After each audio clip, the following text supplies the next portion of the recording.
یہ ایک سرد بے چاند رات تھی جب ایک لپٹے ہوئے شخص نے ایلڈرمویر میں قدم رکھا۔ اس اجنبی کا چہرہ سائے میں چھپا ہوا تھا اور اس کی موجودگی سے ایک خوفناک خاموشی چھا گئی۔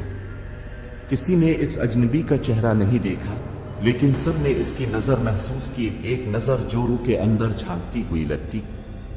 بوڑھا تھورن، گاؤں کا بزرگ، سب سے پہلے اس اجنبی سے ملا۔ تمہیں ایلڈرمویر میں کیا لایا؟ اس نے کانپتی ہوئی آواز میں پوچھا۔ اجنبی نے جواب دیا، میں ایک انتباہ لایا ہوں۔ گاؤں والے جمع ہو گئے، ان کی تجسس کے ساتھ خوف بھی شامل تھا۔ اجنبی کے الفاظ پراسرار اور خوفناک تھے۔ اندھیرے میں سرگوشی کرنے والے سائے سے ہوشیار رہو۔ وہ زندوں کے بھوکے ہیں اور وہ آئیں گے جب چاند اپنا چہرہ چھپائے گا۔ جب اجنبی رات کے اندھیرے میں غائب ہو گیا تو ایک خوفناک خاموشی ایلڈرمویر پر چھا گئی۔ گاؤں والوں نے اس انتباہ کو ایک پاگل شخص کی بکواس سمجھ کر نظر انداز کرنے کی کوشش کی، لیکن ہوا میں ایک بے چینی برقرار رہی۔ لینا، ایک نوجوان عورت جس کی چھٹی حس تیز تھی، نے اپنے گھر میں ایک موجودگی محسوس کی۔ سائے دیواروں پر ناچنے لگے اور سرگوشیاں بلند ہو گئیں۔ وہ الفاظ تقریباً سن سکتی تھی، اطانا دینے والے، وہ تمہارے لیے آئیں گے۔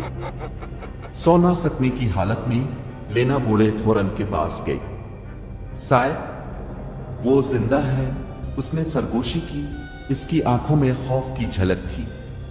تھورن نے سنجیدگی سے سر ہلایا۔ اجنبی کا انتباہ سچ تھا، نحوست جاگ اٹھی ہے۔ اگلے چند دنوں میں ایلڈرمویر کے گاؤں والے ایک ایک کر کے غائب ہونے لگے۔ پہلے یہ نوجوان تھامس تھا جسے آخری بار جنگل کے کنارے کھیلتے دیکھا گیا تھا۔ پھر یہ مریم تھی جو کنویں سے پانی لینے گئی تھی۔ ہر غائب ہونے والے کے ساتھ وہی خوفناک سرگوشی تھی جو اب گاؤں میں گونج رہی تھی۔ وہ تمہارے لیے آئیں گے۔ گاؤں والوں میں خوف پھیل گیا جب انہوں نے اپنی حالت کی سنگینی کا احساس کیا۔ انہوں نے اپنے گھروں میں خود کو بند کر لیا، لیکن سائے بے رحم تھے۔ خوف میں مبتلا گاؤں والوں نے دعویٰ کیا کہ انہوں نے پراسرار اجنبی کو دوبارہ دیکھا۔ جس نے بھی اسے دیکھا وہ جلد ہی غائب ہو گیا اور پیچھے صرف ایک خوفناک خاموشی رہ گئی۔ اجنبی کی یہ جھلکیاں بہت کم تھیں، مگر ہر ایک نے ایلڈرمویر میں خوف کو بڑھا دیا۔ ایک طوفانی رات لینا نے اجنبی کو گاؤں کے کنارے پر کھڑا دیکھا۔ اس کا سیاہ سایہ بارش اور دھند میں بمشکل نظر آ رہا تھا۔ اس نے پلک جھپکی اور اجنبی غائب ہو گیا۔ اگلی صبح لینا بھی غائب ہو چکی تھی، اس کا گھر خالی اور سرد تھا۔ جب زیادہ تر گاؤں والے غائب ہو گئے، ایلڈرمویر کا ایک بار پرونق گاؤں اب خالی ہو گیا۔ اجنبی اور سرگوشیوں کے خوف نے باقی ماندہ لوگوں کو اپنے گھر چھوڑنے پر مجبور کر دیا۔ ایک ایک کر کے سب نے بھاگ کر اپنے پیچھے ایک آسیب زدہ گاؤں چھوڑ دیا۔ آج ایلڈرمویر ایک بھوت بنگلہ ہے، وقت نے اسے نہیں چھوا۔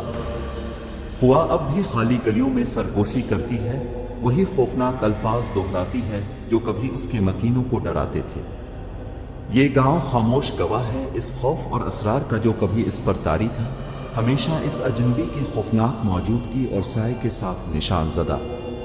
اور بے چاند راتوں میں اگر آپ غور سے سنیں تو آپ اب بھی سرگوشیاں سن سکتے ہیں۔ وہ تمہارے لیے آئیں گے۔